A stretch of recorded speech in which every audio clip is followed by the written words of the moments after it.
Vamos con el debate. Damos paso a la intervención del asambleísta Mauro Andino. Buenos días, compañeras, compañeros. Gracias, señora presidenta. Permítame, señora presidenta, primero felicitar a la comisión por el trabajo que se ha llevado a cabo. Considero que era y es muy necesario el que se proceda a hacer ciertos cambios a la Ley Orgánica de la Función Legislativa, y por ello hay que resaltar algunas propuestas que precisamente había hecho hace algún tiempo atrás. Hay que resaltar entre ellos el hecho de que en el artículo 2, que hace referencia al artículo 7 sobre el quórum, es sumamente positivo, porque muchas ocasiones, tanto en las comisiones como en el Pleno, hay que estar esperando un tiempo indefinido hasta ver si se instala o no. Pero aquí surge una gran interrogante: si en el Pleno de la Asamblea o en las comisiones no existe el quórum necesario para llevar a cabo esa sesión, ¿cuál es la consecuencia jurídica que generaría la falta de quórum para instalar esas sesiones? Debe existir alguna consecuencia jurídica, pues.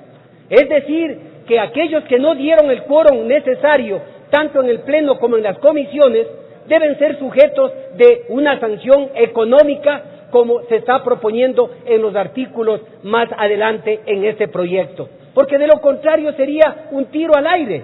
Simplemente no hay quórum, no se instala la sesión, no ha pasado nada, al igual que en las comisiones. Pero también hay que señalar que se debe sancionar a aquellos asambleístas que acostumbran a llegar al Pleno o llegar a las comisiones, firmar, tomarse la foto e inmediatamente desaparecer.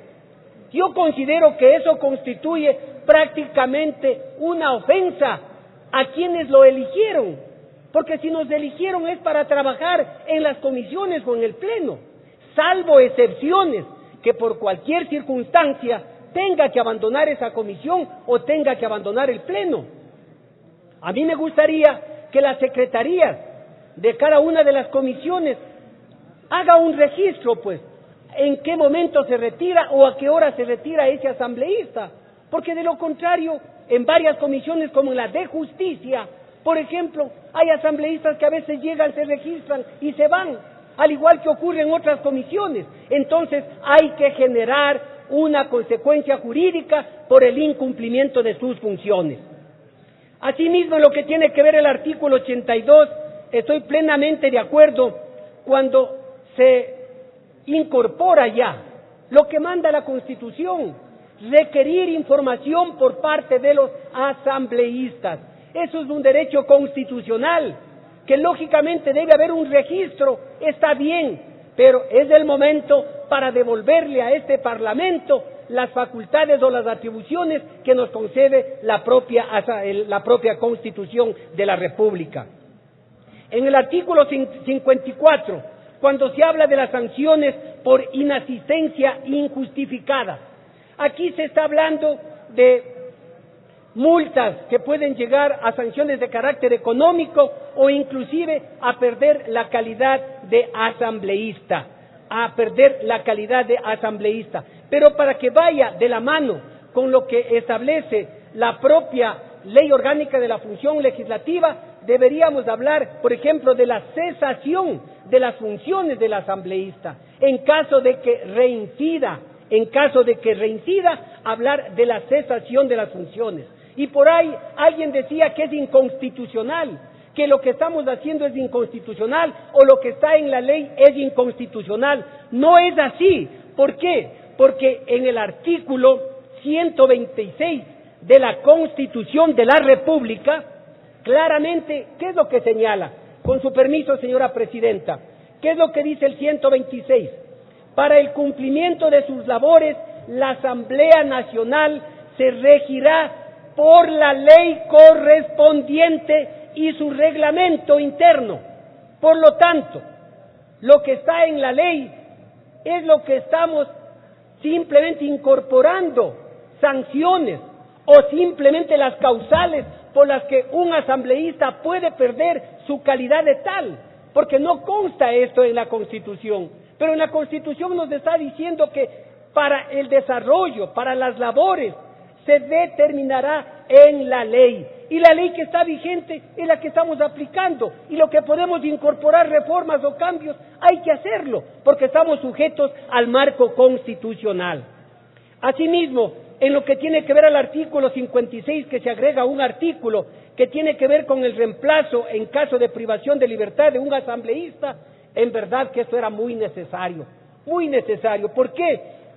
Porque simplemente alguien que está privado de la libertad, no es justo, pues, no es correcto, pues, que esté percibiendo una remuneración y todos los beneficios que establece la ley, cuando su alterno tranquilamente puede asumir esa titularidad o temporalmente hasta cuando exista una sentencia ratificatoria de la presunción de inocencia.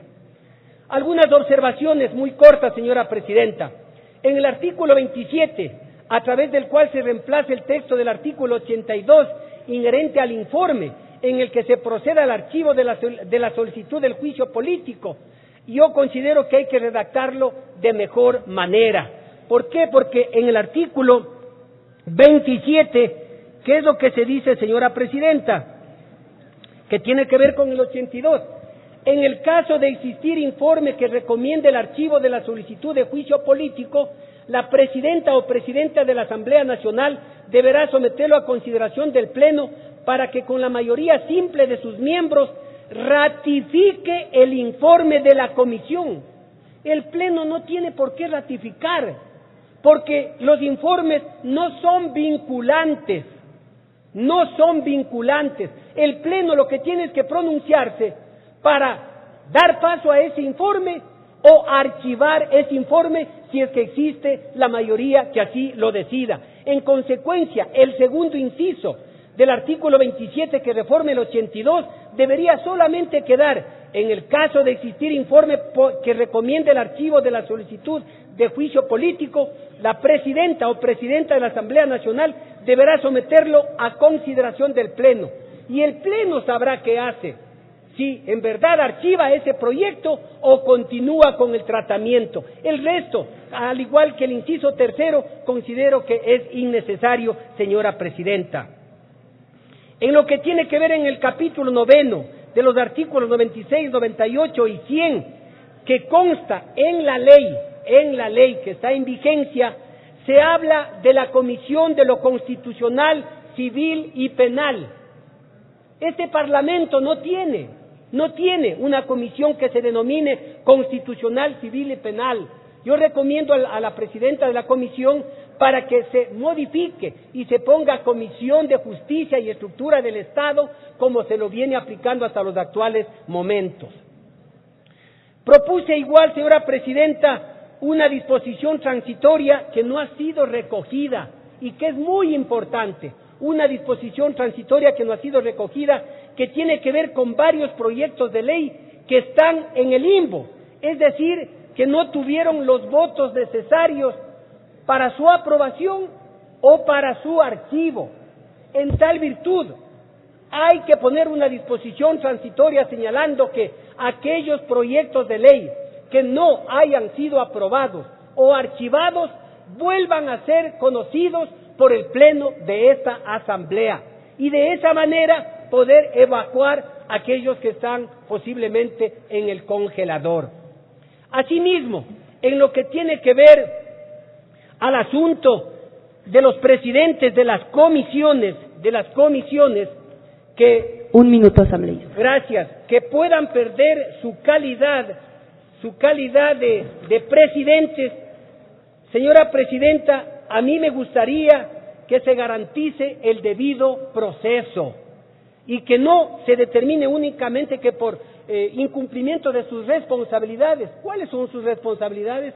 Deberíamos determinar que de acuerdo a las facultades, por incumplimiento de sus atribuciones, pueda cesar en sus funciones, pero que no sea la misma comisión, que a lo mejor sea el CAL o posiblemente la misma comisión, pero que se garantice el debido proceso, porque caso contrario en la propuesta, ¿qué es lo que se dice? Que simplemente se presentará la solicitud al CAL, el CAL admitirá remitirá a la comisión, el vicepresidente o vicepresidente abocará conocimiento e inmediatamente se le dará la palabra al presidente y luego de ello votación. ¿En dónde está el debido proceso? En cualquier trámite administrativo o judicial se garantiza el debido proceso. Por lo tanto, habría que desarrollarlo de mejor manera. Estas observaciones que las hago hoy, las haré llegar por escrito. Señora Presidenta, muchísimas gracias.